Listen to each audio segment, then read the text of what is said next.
Mr. Bloodworth, please proceed. Thank you, Your Honor.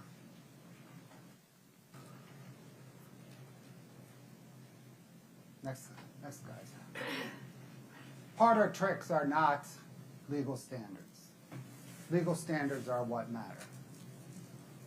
Let's review a couple of the important ones. You'll have them in your instructions when you go back to deliberate. Reasonable doubt.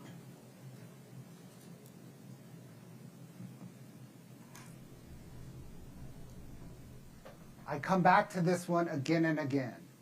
Evidence usually consists of testimony and exhibits presented at trial. What the lawyers say is not evidence.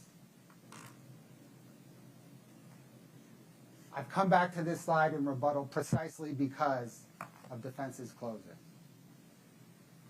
There is a reason the state provided you in its slides with the cite to every single piece of evidence it argued. We told you what transcript page and line number. We told you what exhibit number. Because what the attorneys say doesn't matter. The evidence is what matters. And there's a reason defense counsel didn't cite you to the evidence. Next slide, Scott. A lot of the evidence is circumstantial. It is.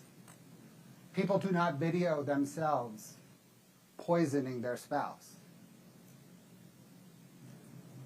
But circumstantial evidence is just as good as direct evidence. You can use circumstantial evidence to conclude fact just as you can use direct evidence. The instruction gives the example of it is wet outside and people are closing up their umbrellas. That makes sense. Let me put it to you a different way. Does everybody know what happened here?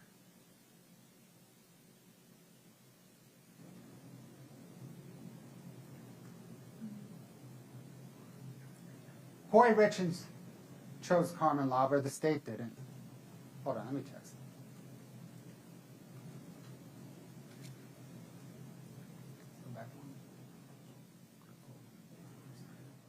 Kouri Richins chose Carmen Lauber, not the state. Go ahead, Scott. Thanks.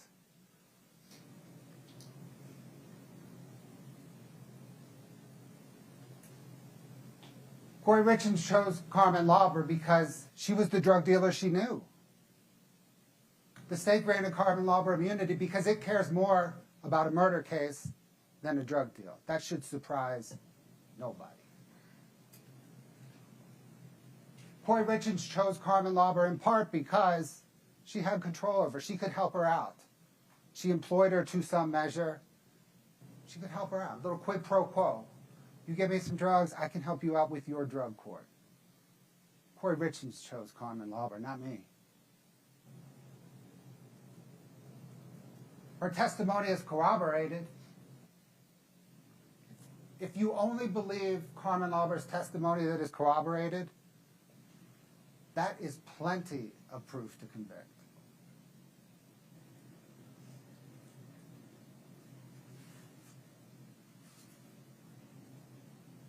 She was only at that Maverick in Draper 3 times. That's what the digital evidence shows. Each of the 3 times she was there, so was Robert Crozier. Those were the only 3 times he was there. Their testimony corroborates each other in the relevant manner. It corroborates that they met, that he sold her drugs, illicit street drugs, that it had fentanyl. Blues had fentanyl.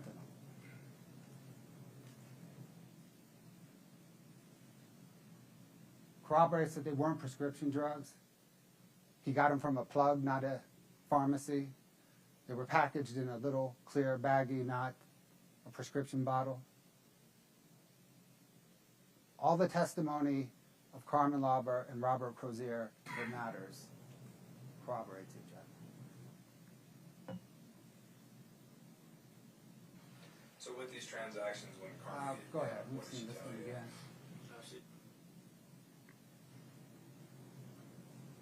Crozier was at the gas station 3 times. Carmen Lauber was there every time. The March drug deal.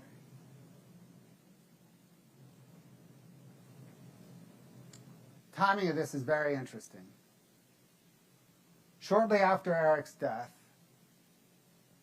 Carmen Lauber spoke with Kouri Richins and asked, "Please tell me these pills were not for him." Of course she denied it. No. But then, a few days later, she asked for more pills. It's curious as to why. Perhaps to cover up that the pills were indeed for Eric. If I ask for more, she'll know they weren't for Eric. It's also interesting that she said she needed something to get her mind. What? I don't know.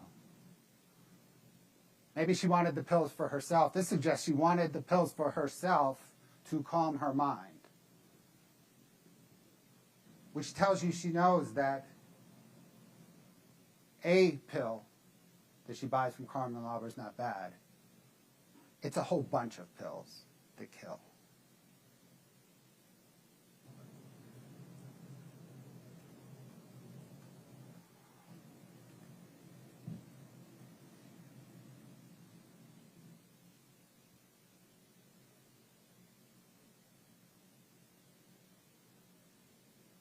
Consciousness of guilt is evidence of guilt. Kouri had a guilty conscience.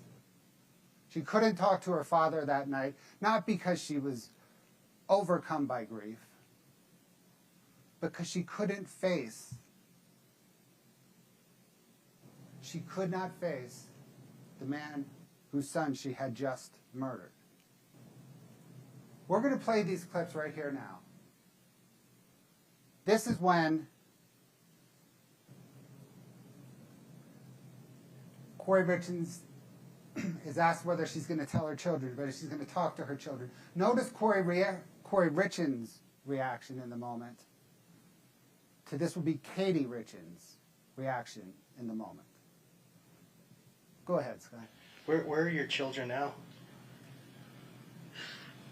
One's asleep in that room, 2 are awake with their ear to the door. I don't want them to come out. Please don't make them come out.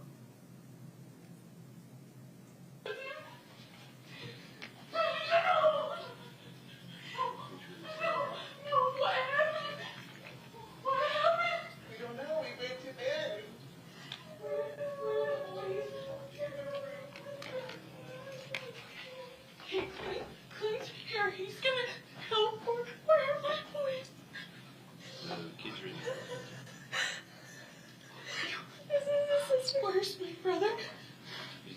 No.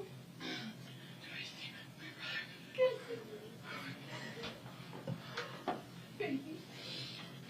Kouri, is there a way we could relocate your boys upstairs? Yeah. Because there's going to be a lot of traffic. Yeah, I'll tell her now. What? Wait.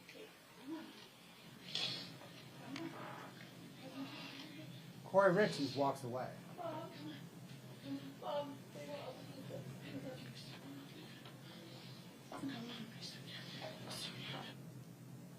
Katie then takes the boys upstairs.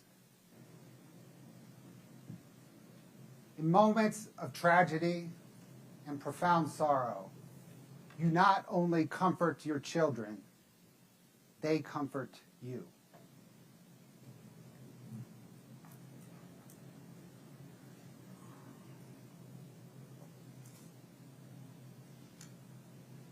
Kouri Richins hides her face because she doesn't know how to react because she is not grieving.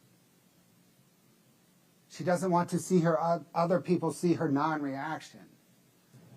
She's not grieving because she feels no grief. She just murdered Eric.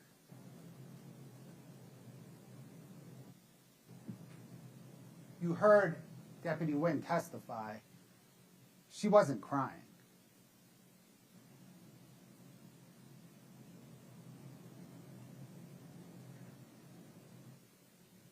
Deputy Wynn's body camera did catch a moment of surprise. That's the moment he informed her that he, Deputy Wynn, was sending Eric's body for an autopsy. That's her surprise. She didn't tell anybody that night that Eric used fentanyl because she thought she would get away with it. She didn't think anybody would find out that Eric used fentanyl. And the minute Deputy Wynn said, "We're sending his body for an autopsy," that's her reaction.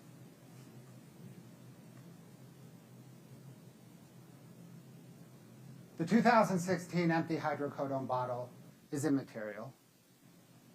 Eric had no hydrocodone in his toxicology results.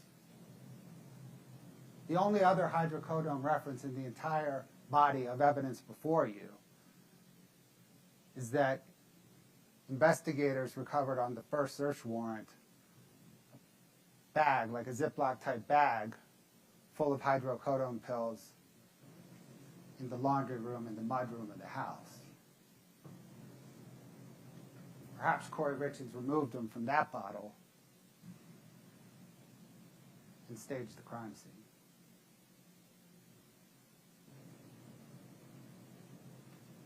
This is also inconsistent with the notion, having those hydrocodone bottles in the house, pills in the house, is inconsistent with the notion that Eric had a secret drug habit and was going to the street for illicit pain pills, and there's a baggie of hydrocodone in the house.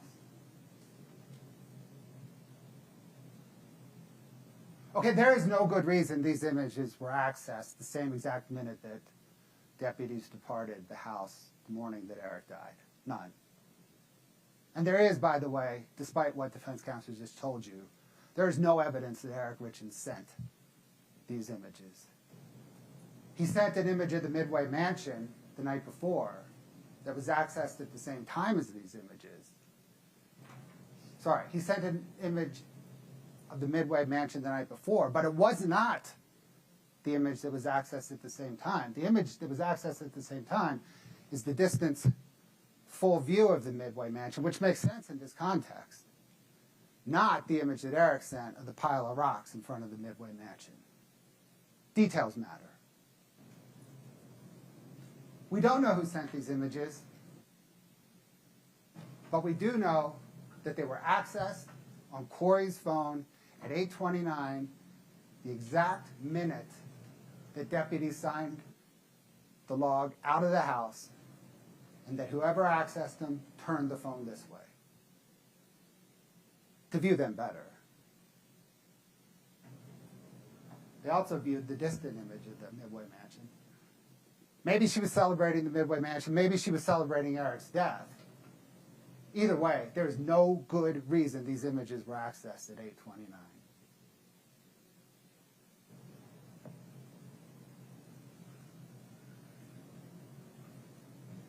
Kouri Richins minimized how Eric died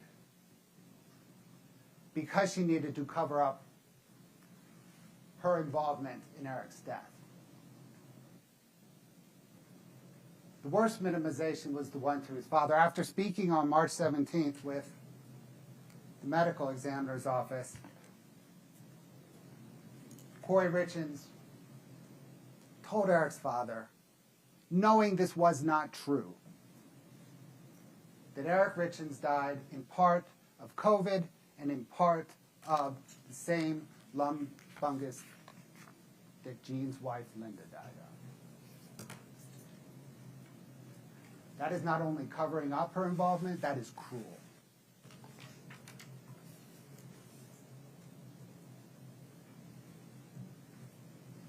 She covered up with the medical examiner. She pretended she didn't know what quetiapine was, even though she was prescribed it.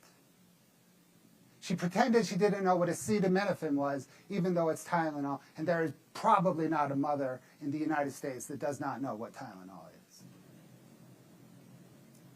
She pretended she didn't understand the word illicit.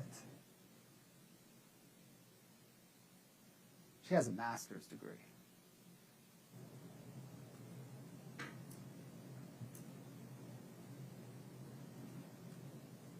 feigning ignorance with Dr. Christensen, she was fishing for information to craft her defense. She was asking, was it injected? Did he eat it? She wanted to know what the medical examiners knew so that she could craft around it. She was really worried about the amount of alcohol.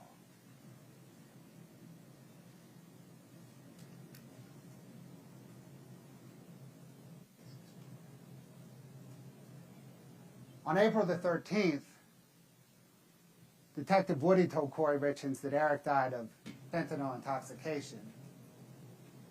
Right after that, she tells Josh, oh, it was just a trace. Chelsea, it was just a trace. It was his lungs that were shot to shit. She is minimizing, deflecting, covering up. She is distancing herself from her murder.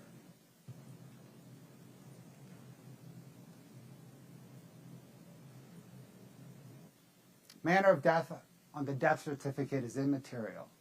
It's a box we check.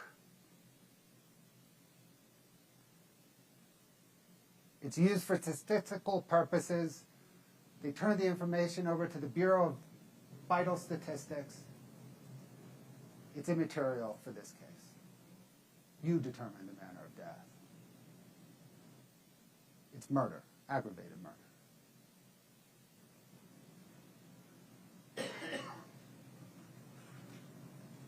Perhaps in a perfect world, the medical examiner would amend the death certificate, but you heard Dr. Ulmer.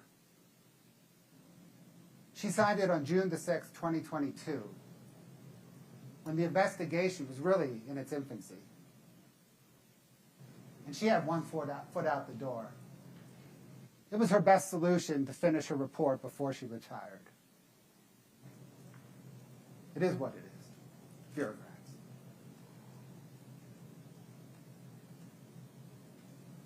Eric did not ingest the THC gummy laced with fentanyl. When asked if she ate one that night by Deputy Wynn, it didn't seem like he did. Toxicology, there was no measurable THC in the toxicology analysis of Eric's blood or gastric.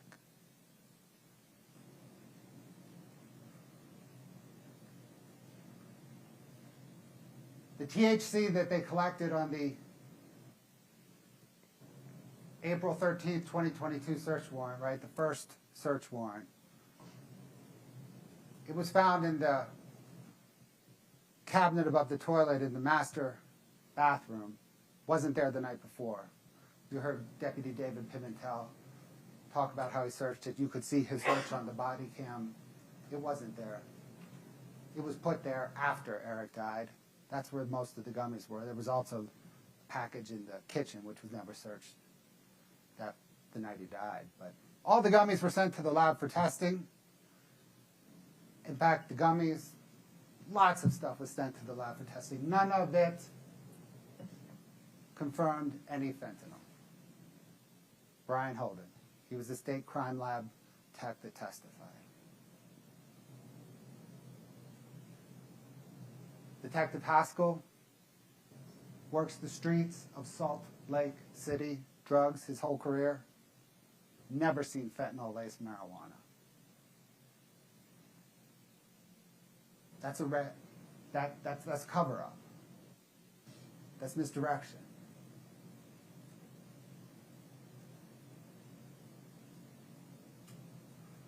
Kouri Richins' plan, if it was a plan, to make money on the Midway mansion is not tethered to reality. Across her portfolio, she lost money, and she lost money on nearly every individual project. She even admitted, it's out of my league, but the margins are so insane that I had to pick it up and then figure it out. Ha, ha, ha, help. That's ha, ha, ha with $3.2 million of other people's money. She is intensely ambitious.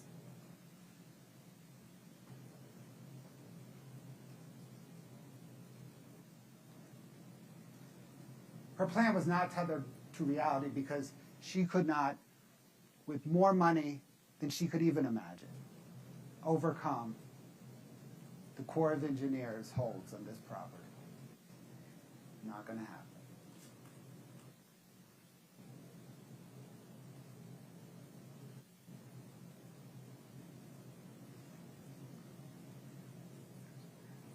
She asked Eric Richins for input on how much it would cost to rehab the house. That's the text string right there. Read the whole thing. You'll see that she sold the Midway Mansion to him not as a project they were doing, but as just a sale that she was brokering.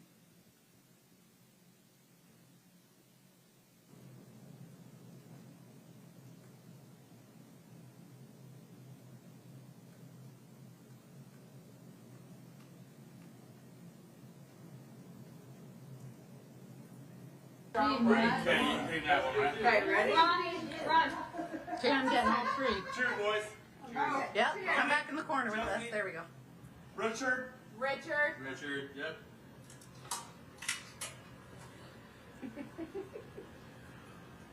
Richard. Look, Chachi's still going. Wrong. Turn the Oh! You're an Afghanistan warrior. You are an Afghanistan warrior. People grieve differently. There's no ancient artwork of that photograph.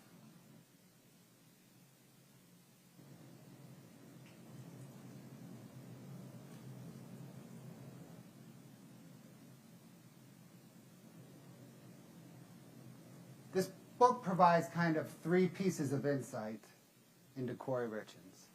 The first is she wrote it, had it written, and published it in early 2023 when she knew that investigators were investigating her for the murder of Eric Richins. She promoted it. Her mother sent a book to investigators, all to deflect attention away from Kouri Richins.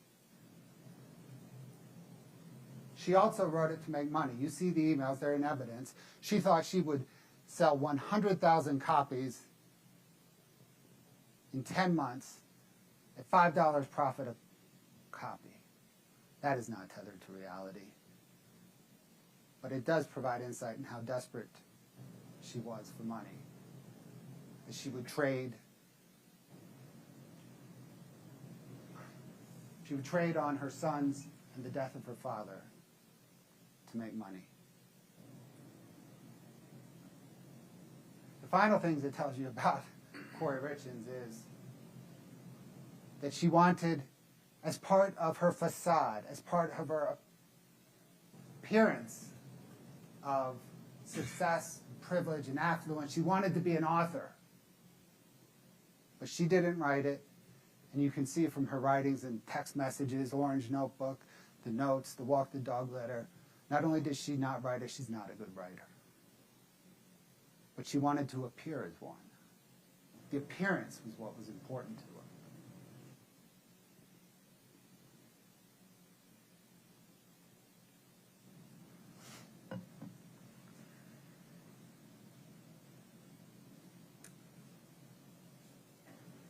In defense's closing, when you strip out rhetoric that could be argued at any closing, anytime, anywhere, on any case, when you strip that out of defense's closing, and you hone in on substance, the entire substance of the defense's argument is based around trying to explain the Walk the Dog letter. Kouri Richins is saddled with this letter and needed to craft the defense around this letter. It's obvious that the letter was written to get her brother to testify to a narrative that would explain everything.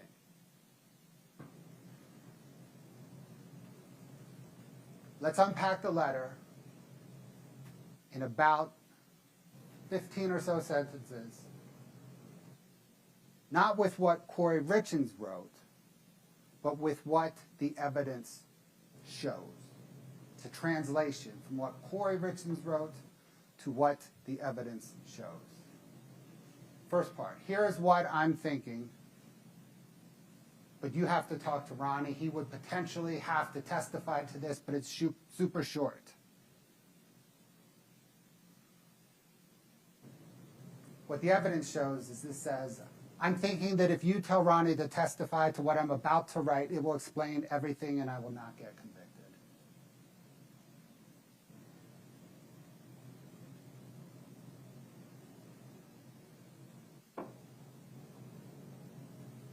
Ronnie will need to tell this to my lawyer because I just made it up and it will have to come from him. Never mind that I was arrested 4 months ago.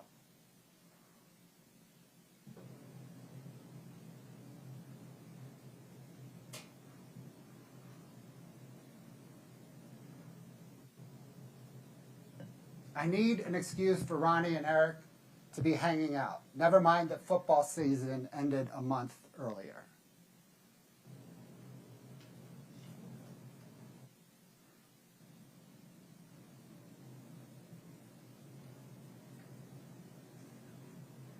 I need to explain the fentanyl, and fentanyl must be everywhere in Mexico. Never mind that Eric would have to fly with the fentanyl, and I later say that Eric would not fly with drugs for fear of getting caught.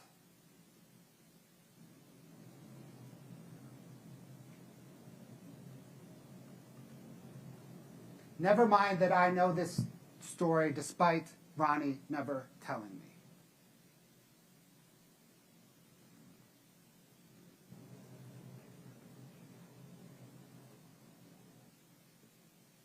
I need to explain why everyone will testify that Eric never used drugs.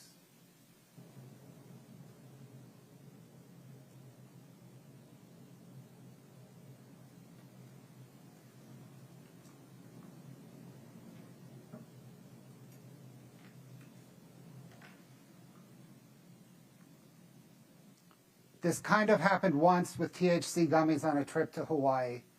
Hopefully this is enough to corroborate my entire walk the dog story.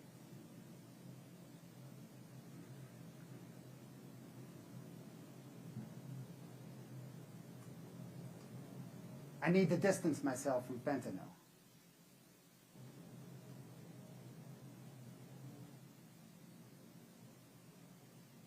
These are my made-up words, but Ronnie can make up his own words.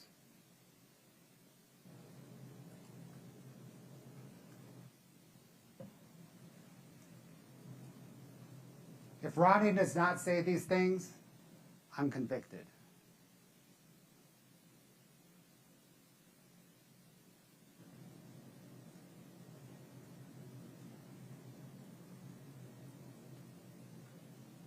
I need to explain why investigators never found a trace of fentanyl in my home.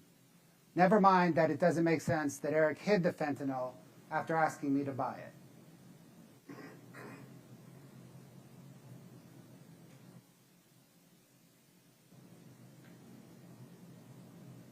Don't get caught passing this made-up story along to Ronnie. That would be horrible.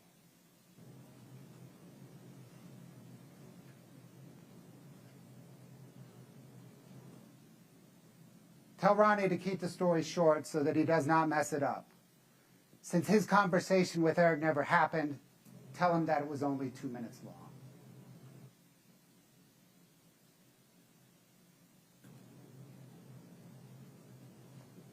Ronnie needs to do this so that I do not get convicted. I can then extract revenge on Eric's sisters.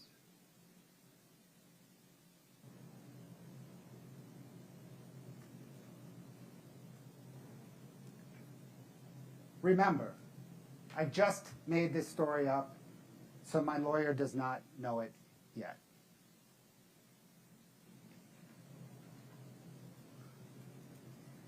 All the evidence in this case proves that Kouri Richins murdered her husband and the father of her 3 children, Eric Richins. There is no other rational explanation for the evidence. And despite all the evidence, Kouri Richins clings to the facade that has enabled her to get away with so much for so long. And despite all the evidence, Kouri Richins doubles down and blames Eric. She is intensely ambitious. See through her facade, check her ambition. Do not let her get away with murder.